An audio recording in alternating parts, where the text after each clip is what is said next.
Looks like we may be streaming. All right, it says chat is disabled for this live stream. We'll use the Muga Gaming. I created a new channel there. Post a quick announcement.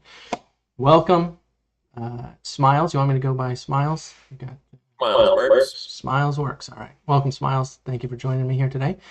My name is David C. We're here on episode 1 of the Utopian Conclave, Weekly Wisdom and Insights. We're going to go over attacking here today for Utopia-Game.com. And I'm just going to make a quick announcement post. Streaming live. Let's get the link. Streaming. And questions. Okay. There we go. Wonderful. So we've got this posted on our YouTube channel for Utopia Game, and I posted the link in Muga Gaming announcements. We've got a separate channel, the Utopian Conclave, for people to ask questions in and just discuss things that we're going to go over. Smiles, thank you again for joining me here today. We're going to be talking about attacking 101. As I was mentioning a few moments ago, I had some conversations recently with players that seemed to be a bit unfamiliar with the attacking mechanics in Utopia. And attacking in Utopia is basically the foundation for the entire game. It's how you grow, it's how your kingdom grows, it's how you develop yourselves, and ultimately, and there's a lot of debate. I'm not going to weigh in on it right now, but some people do believe that land is the #1 crown worth striving for, and the way to get land is through attacking. So we need to understand how we attack. We're going to try to keep this short and concise here today. We're going to be looking at the wiki here on attacking. We're going to look at the attack gains formula here, because it all breaks down to the formula. How does the game work? How does it function? When you're looking for a target, what should you be looking for? When you get attacked, is it going to be worthwhile for you to retaliate and take acres back from that particular province, or attack somebody else in that kingdom? And Smiles here is one of our, in my opinion, one of our top players, one of the top leaders in the World of Legends currently. So I'm very grateful to have him willing to join us here today to talk about some of these topics here. Yeah, thanks for having me. All right. So why don't we just get right into it? Let's look at, and I'm not sure if you can see this stuff here, Smiles. If you're sharing any screens or anything, I don't got it. No, I'm not sharing my screen. We're going to have to work on this later, but I guess if you go to the stream, you'll be able to watch it there, I guess. I don't know. If I start sharing my screen, it's going to mess up our video. So we're going to have to work on that. So I am looking at my development environment here so that I don't affect anybody on World of Legends. I've got a province here. I'm a 1,300 acre orc, and I've got some offensive specialists. I am about 98,000 net worth. Let's make sure this was a little older. So it takes it past. So I'm about 98,000 net worth, and I have a target over here in another kingdom that is just about the same net worth. Look at that. Convenient. They are 99,000 net worth. So the game is telling me that is a 100% relative net worth attack. So that's what this number over here means. The name of the province, and then that percentage there is the relative net worth, which is one of the most important factors when we are attacking, is the relative size to you. And 100%, so this is going to give us the best chance for maximum gain. So what is maximum gain? So we look over here at the wiki, we have the gains formula. So it says target resource, which is, we're going to be looking at the land, the attack type, and our attack type is going to be traditional march. So we are attacking for land. Relative province net worth, relative kingdom net worth, multi-attack protection, otherwise known as MAP. Race modifiers, personality modifiers, castles, protections, relations, siege science, emerald, dragon, attack, time adjustment factor, ritual bonus, anonymity, and mist. All these factors, Smiles. Why are there so many factors here? How am I supposed to learn how to do this? Well, 90% of that is, only modifying it a little bit, right? For the most part, are you in range and have they been hit a bunch? Right. So the biggest things. Everything else is a little bit extra. Absolutely. So most of those things, especially with my province here being brand new, I have no science, there's no dragon, there's no relations, there's literally nothing except for, our relative province net worth, the kingdom's net worth, and one thing that Smiles just mentioned is the multi-attack. How much have they been hit? And we can tell that in this little area right here. When we get that spy on throne, it tells us how much they have been attacked. And so our report shows this province has not been attacked much in the last month. So that means they have very little or no multi-attack protection. So if we look at the gains formula here, we have the target resource, and they have 1,300 acres. So look at that. I'm 1,300 acres. They're 1,300 acres. This is going to be a pretty good battle here. The attack type is traditional march. So that's just we're going to ignore that for now. Relative province network. So we've got it at 100%. So that means there's going to be we're directly in range, the best possible. So the maximum possible gains we could achieve, we will be that will be potential here. Relative kingdom network. So we haven't looked at this yet. I'm going to open up a new tab so that I can keep that open. Keep the spy on throne open. And here we see, so the enemy kingdom is 320,000 net worth.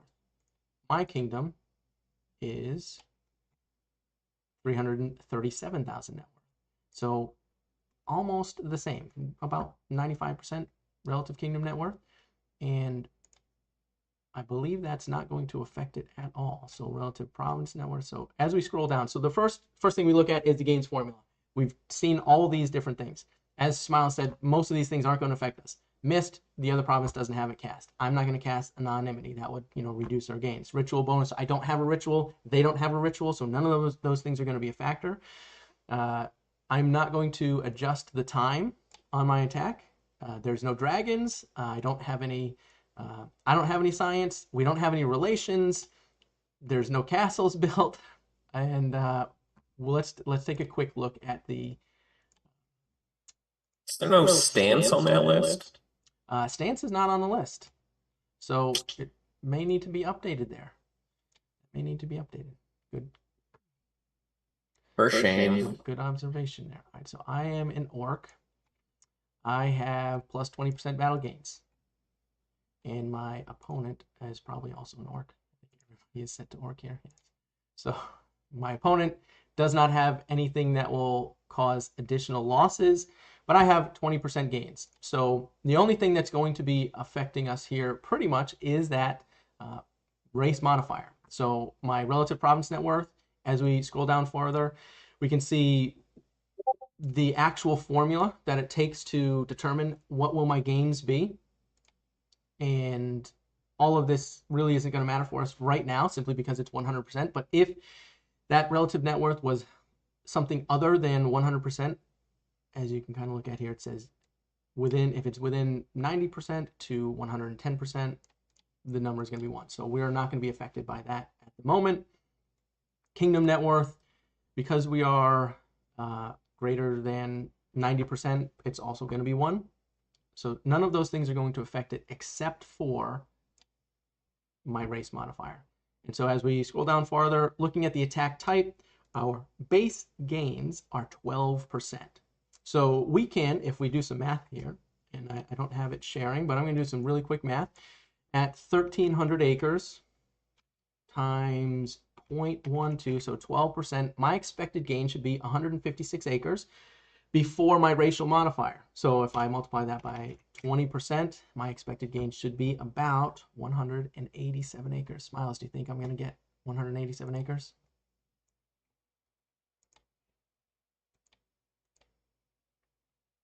What do you think? Oh, you're muted. You muted yourself there. All right, so go ahead. Do you think I'm going to get... You're still muted. Yeah, you got it. It's Genesis, though. Who knows? Yeah. So let's do this. It all comes... Now, I've got 13 seconds. Do you think I can get the attack off within 13 seconds? Let's see. They don't have any defense. Let's see. Did I get it? 153 acres. So I only got 153 acres. What happened? 153 acres. Let's see. What are some of the other factors that could have affected us here? There's no relations. So 153 was what we determined we would receive if there were no other factors. Which means our racial bonus should have increased that. Let's see.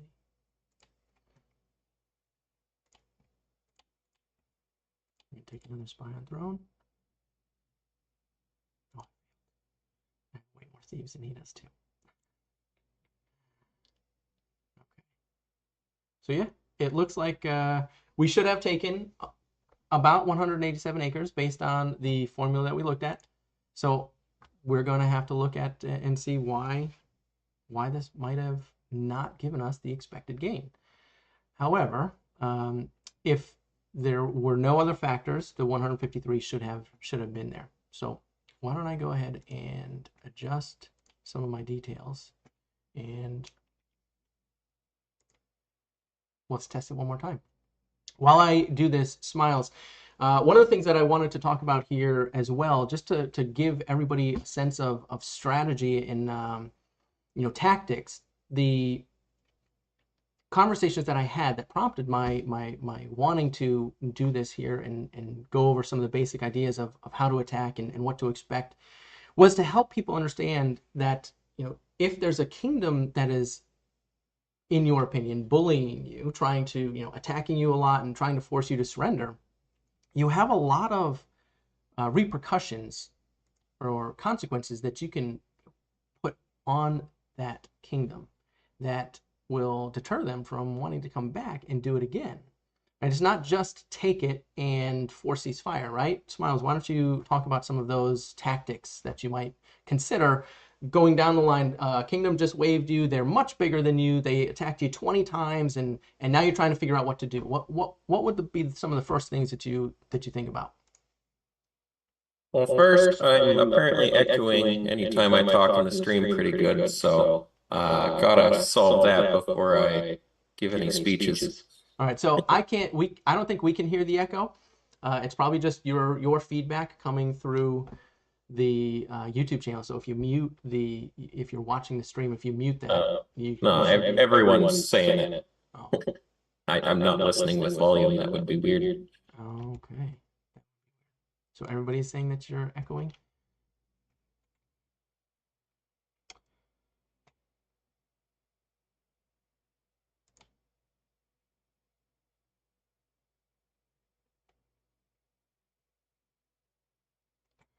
Let's see.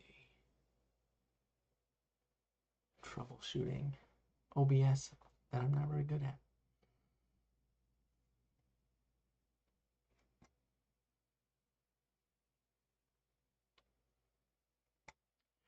All right, why don't we test this? Do we have some people that are listening in? And let's test to see if I mute something over here. How about now? All right, so Smiles, go ahead and talk for a little bit, and let's see if we can get somebody to confirm whether the echo is going on. Echo, echo, echo. Echo 956.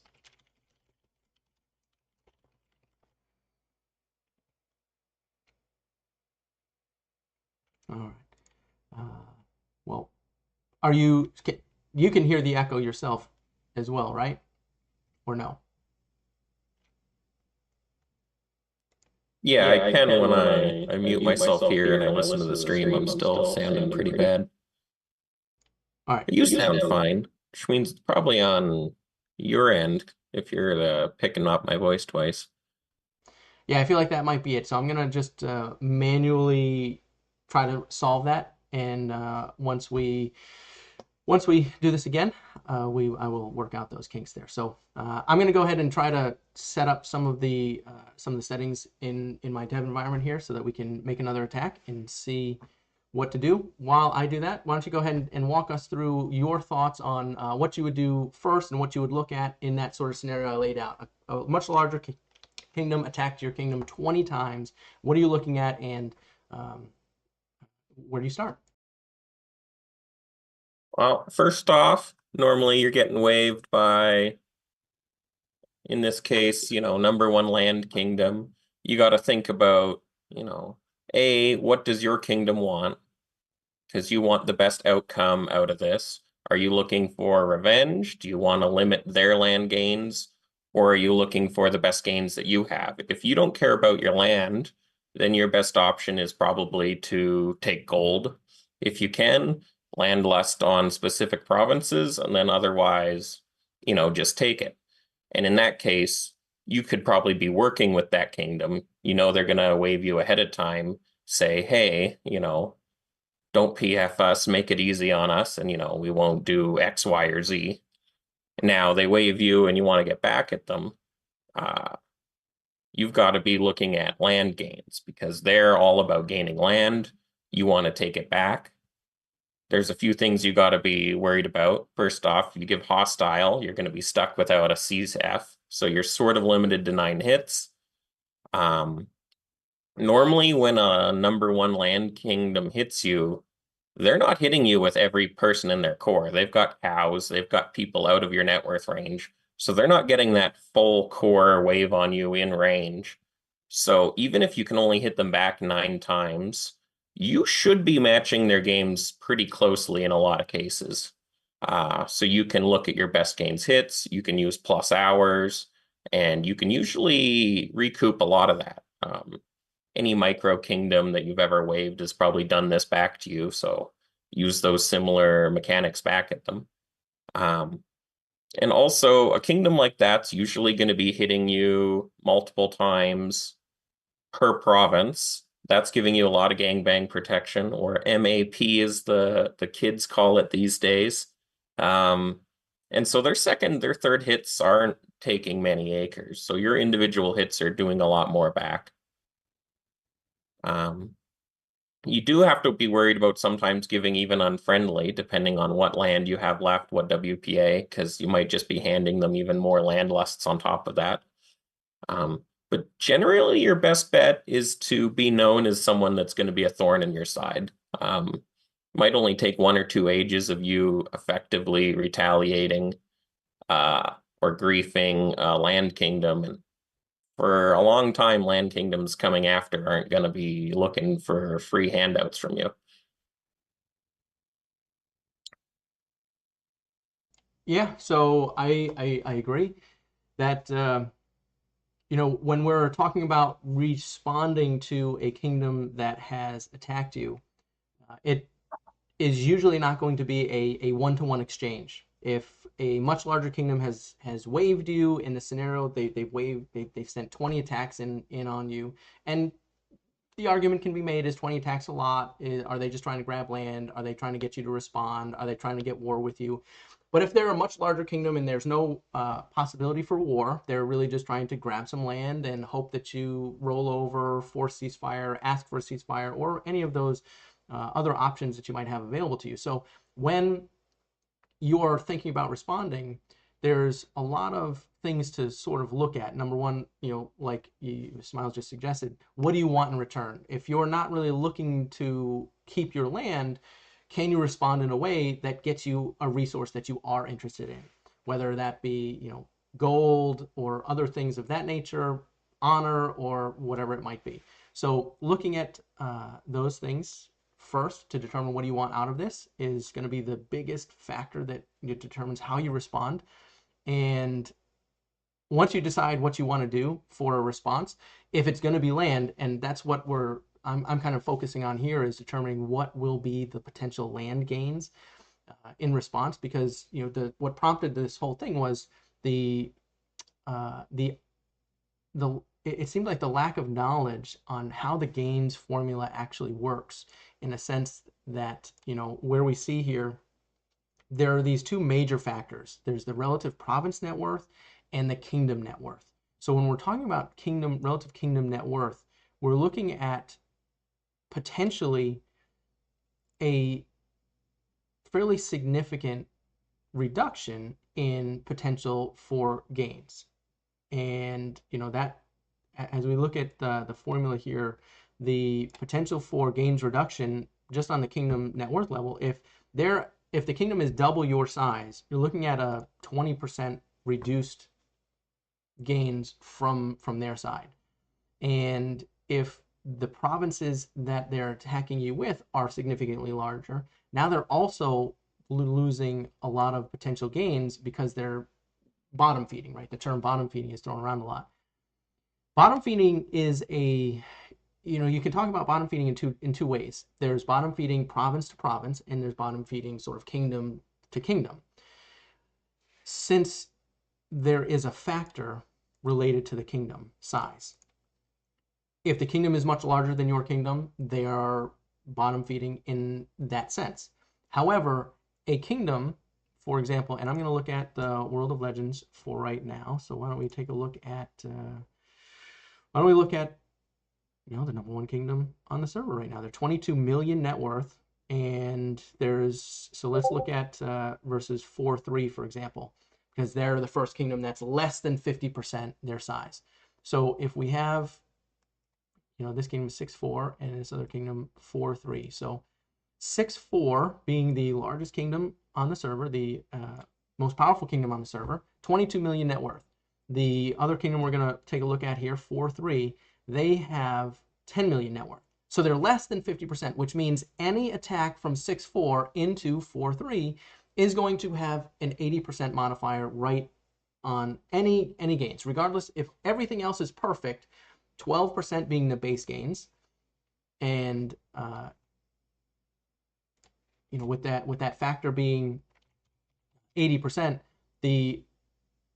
with everything else being the same, no science and everything else not affecting it, the most they're going to be able to take is going to be less than just about 10%, about 9.5% of your acres or their acres, whichever is.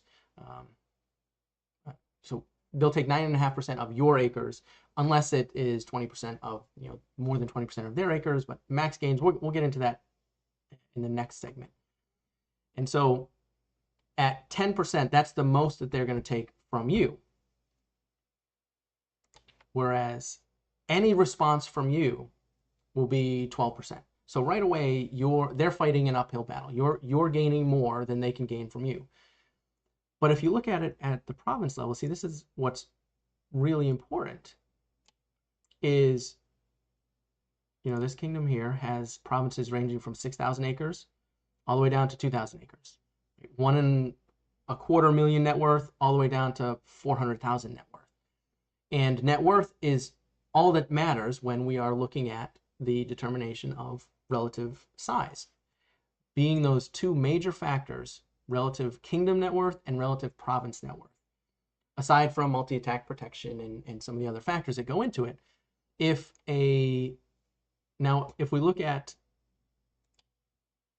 the net worths in 4-3, for example, they've got provinces ranging from 600,000 down to 250,000 net worth. So they have a lot of provinces in range of some of the smaller provinces of that larger kingdom. And so, Smiles, if you are going to respond to an attack, to a wave from this larger kingdom into that smaller kingdom, if you were that smaller kingdom, what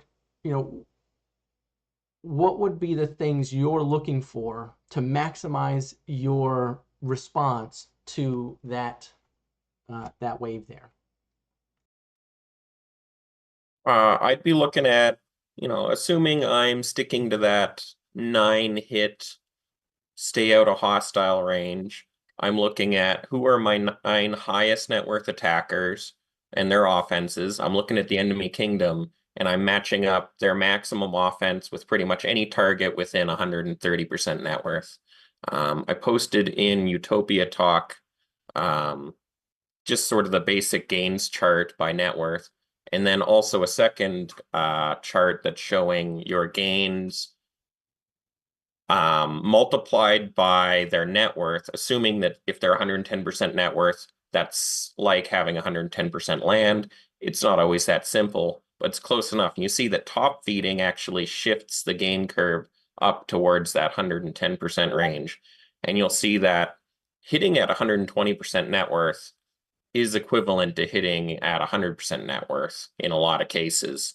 And hitting as high as 130% net worth is as effective as hitting only 5% down below the base gain. So that would be 85% net worth. So you have a huge range that you can hit up, and they have to stick to hitting in range as much as possible. So I'm looking to hit someone 120, 130% net worth that takes all my offense so I can do as much damage and recoup enough. And knowing Gains Kingdoms, they want to put all the acres on their server that they can, and then everyone above that sort of top server net worth is sort of free. No one's hitting them and they can't hit back. So you want to hit people as close to that range as possible so they can't escape the server, because those are their pool acres in use. Those are acres they can't readily get back. That's the most damage you can do. Right. So a couple things that you mentioned there, and I want to make sure anybody who's listening understands fully. You had mentioned the 9-hit cap, and that 9-hit cap. What Smiles is talking about is there's 10 hits would put you into the hostile range, which means now, depending on day change and all other factors, if we don't consider any other factors, once you hit 10 times, you are going to be hostile towards that kingdom, and depending on what the specific mechanics are at the time, they could possibly declare war on you, or you won't be able to force ceasefire for sure until that those relations decay below hostile.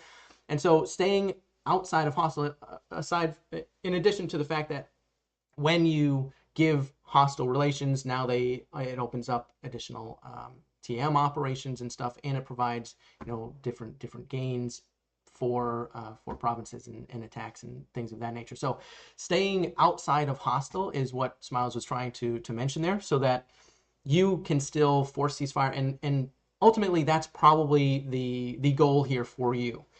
Because that larger kingdom can continue to hit without restraint. They're not limited by the amount of attacks that they can hit, where you, the defending kingdom, might be limited to the amount of attacks that you can respond with. So staying under hostile, which at the time here is 30 meter points. So with each attack being 3 meter points, you want to stay under 10 full attacks anyway. And so what he's trying to say there is find the top 9 attackers in your own kingdom and basically multiply their net worth by 130%, so that you can see the best gains. So everybody in the enemy kingdom below that threshold would be a great target for you, because it's going to give you much higher gains. And then of course, if you can match them up to where they're in a tighter range, you'll increase that potential for maximum gains for yourself. So the response in this particular situation might be, if your kingdom, your defending kingdom, was looking for acres, that response would be attack for the most acres you can, stay under hostile, and then force ceasefire when you're able to. At that point, you have probably taken more acres, or as Smiles was saying, more important acres. Right? There's a difference between acres and important acres. And what Smiles was trying to say there was, attacking acres on attackers are easy to get because they can continue to attack. Acres on a province that are not necessarily attacking are much more important, especially for a kingdom that is growing and out of range of other kingdoms. They become much more important for them. So by attacking smart, you can do more damage to that potential kingdom than they can do to you. And at that point, if you are able to force ceasefire, which, you know, the mechanic in the game right now allows you to cease fire with that enemy without any. It's not an agreed upon ceasefire. It's a forced ceasefire, as the name implies there. It'll expire in or be capable of being canceled within a certain period of time. And if you develop a reputation, one thing Smiles was hinting at there, if you develop a reputation of responding in kind, responding in a smart manner, that enemy may not cancel their force ceasefire when they are able to come after you again.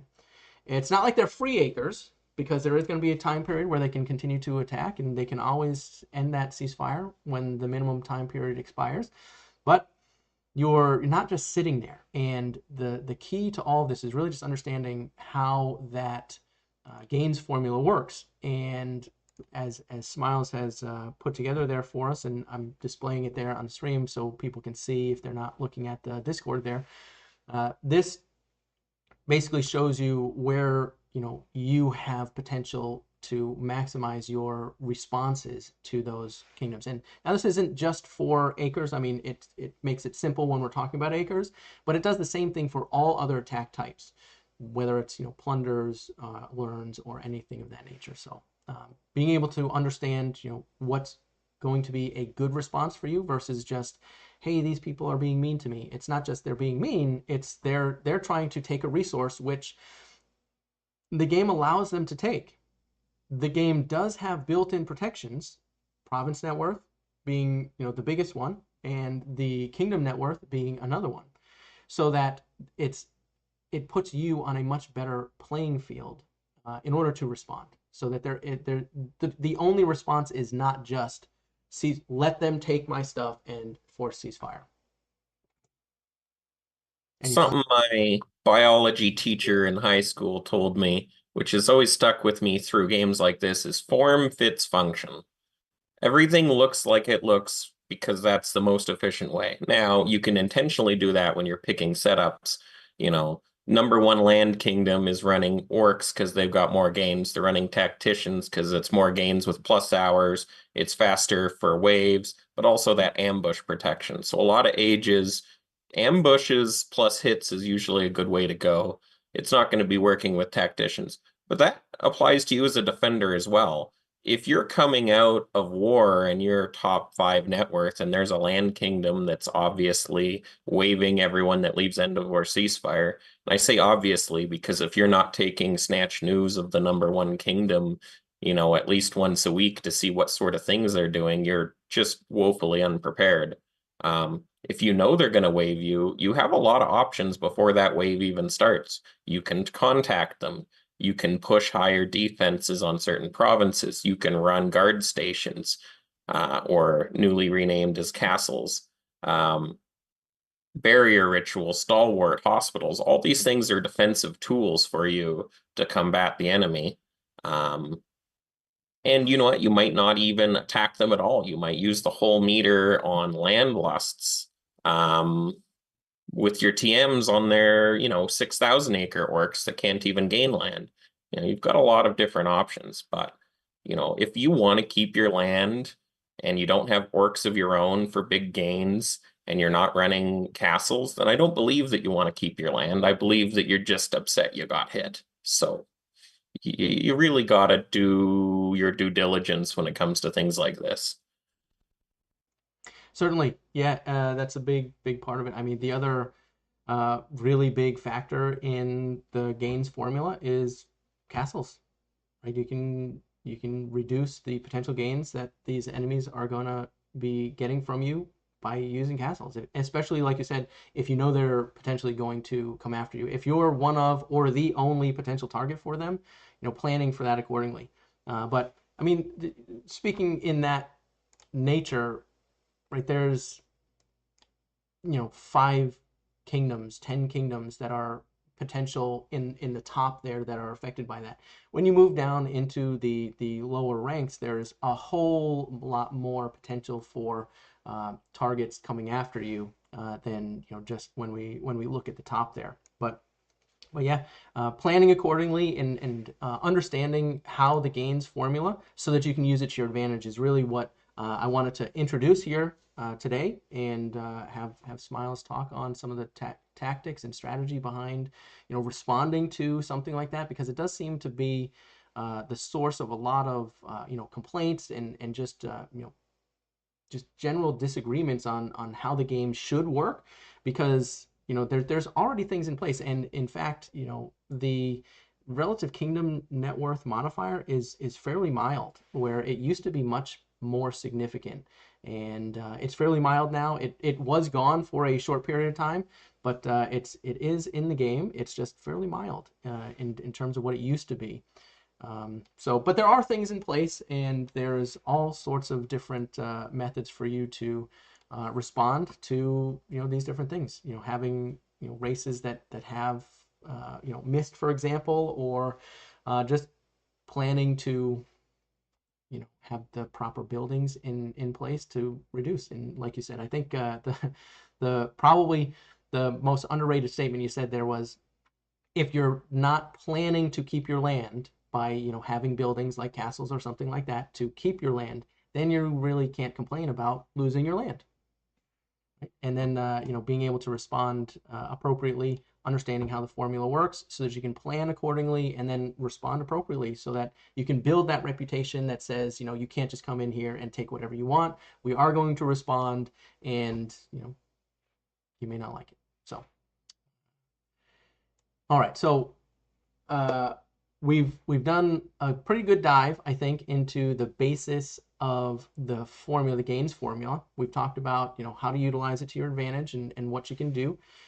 If there's anybody that's watching that has any questions for us directly, we can take some questions in the Discord, the Utopia Talk, or the Conclave channel that I recently created. So wherever you guys want, we can spend a couple minutes here and answer some questions. Otherwise, we will end it there. Anything else you want to add while we wait for some questions to come in here, Smiles? Oh, so much, but it wouldn't be very nice. I got a lot of complaints about the war room. I got a lot of complaints about the Intel site and the new Intel site, but I think that's a different episode. Yeah, we'll we can talk about some of those things in detail, but yeah, right now let's focus on attacking and the gains formula more specifically.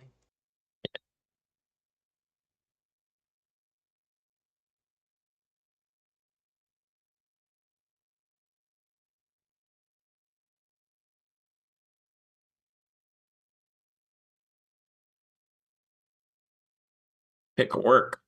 Works are scary.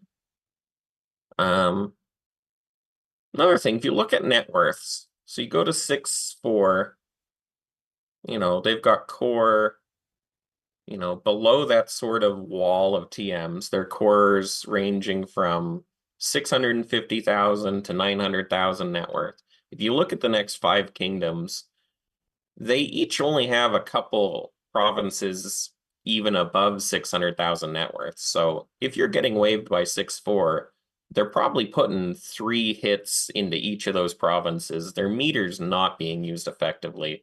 They're not taking 10 to 20% of your whole kingdom land. So you really should be in a good spot to counterattack.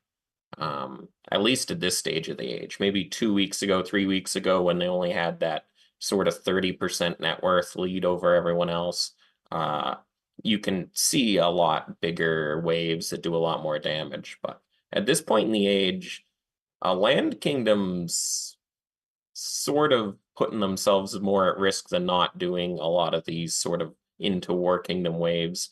You're looking at Fool's Gold, you're looking at MS, even if you're running aggressive like greeds on those orcs, and now that military is going to hurt. You're looking at cows getting fireballed down. Like, if you're not a total pushover, you're usually not eating that many hits at this stage of the age. So don't be a pushover. I mean, this game is about strength and about power and about having threats. If you have no threats, no one's going to be threatened by you. Even in a situation where you're getting waived by a top kingdom, you can just start throwing learns into them. Like, what are they going to do? That science matters a lot to them in the long term, so I don't know. Yeah. I've never had a lot of trouble with uh taxes or growth kingdoms waiving me since like age 70 or 69 when I got raised 1,000 times because I wouldn't pay land tax. So yeah, I guess you learn to build a bit of a skin when it comes to these things. Sure. Yeah. No, that makes sense. So the yeah, I think one of the future sessions we can do can get into some of the other things like utilizing the Intel sites and what they have to offer and some of the functionality and features that they have. And we can go into military losses and casualties, and we can talk about TM gains and things like that. How to use the meter. I do think that there's some more we can definitely get into in terms of gains and attacking. We kind of touched on a really high level. What is the formula? How does it work? And what are some of the factors that go into it? And yeah, I think this was very productive. I think it was a good first episode. So I appreciate you being here, Smiles, and giving your input and helping with this. And I'd be happy to have you back on some of the future episodes, and we can figure out what kind of topics we want to have, and we'll definitely be a little bit more prepared for that echo. Not sure exactly how to handle that, but we'll figure it out. Yeah, it's a pilot episode. It's all right. Yeah, thanks for having me. Memster wants to know why land-based gains were abandoned, and if it's not a little weird that net worth, which is pretty manipulatable, is the key factor.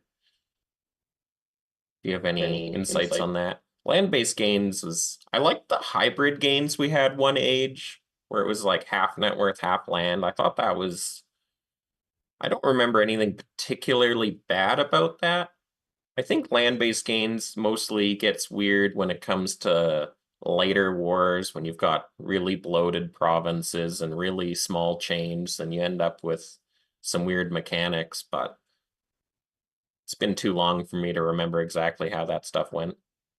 Yeah, so land-based gains was a long time ago, and we did try to reintroduce a hybrid system, as Smiles just mentioned there, which took into account, in addition to, so basically, if we look at the gains formula, in addition to relative province net worth, it also looked at relative land, and it was a sort of a hybrid system that determined, it basically created a factor based on their relative size to you and their relative net worth to you.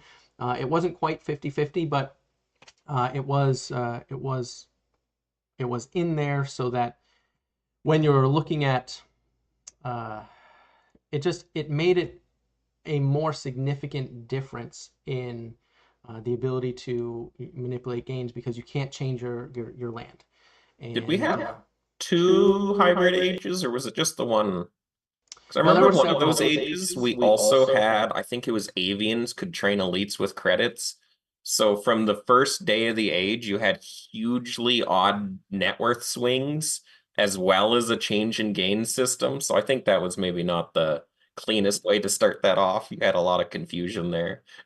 Yeah, I do agree. I remember that was quite odd. It wasn't just one age. I do believe it was a couple. I'm not sure if it was two or three, or more, but it was more than one as far as I can remember. It was quite a long time ago. I think we're talking 6 years ago now. So not quite sure how many ages it was, but yeah, it caused more confusion essentially instead of. And one of the things that what we are trying to do is uh, lower the learning curve for new players as they come in here, and hopefully that's what some of these episodes, these uh, sessions will help with, explaining how certain mechanics work and how things can affect you, so that we can somebody who has no idea what's going on can look at something and see where they have these resources. Which, by the way, I don't know if I said specifically, but the wiki where I'm getting this formula, it's right on the wiki. There's a lot of great information here on the wiki that for the most part is pretty up to date, as we did just find out though, like there's no stance modification in here, so we can definitely add that in there and get that updated. But for the most part, the wiki is a great place to start if you have questions, if you're unsure of what's going on. Wiki is a great place to start and get some of that information. So Yeah, I use the wiki. I use the wiki weekly at the very least. So, for all the people that complain about the wiki, it's a super useful tool. I've been playing for years and I still regularly check it. So it's perfectly valuable and useful. So don't dismiss it. yep, I agree. All right, well, Smiles, thank you for being here. We're gonna end it here until next time with the Utopian Conclave. Have a good day. Thank you very much. Thanks for having me.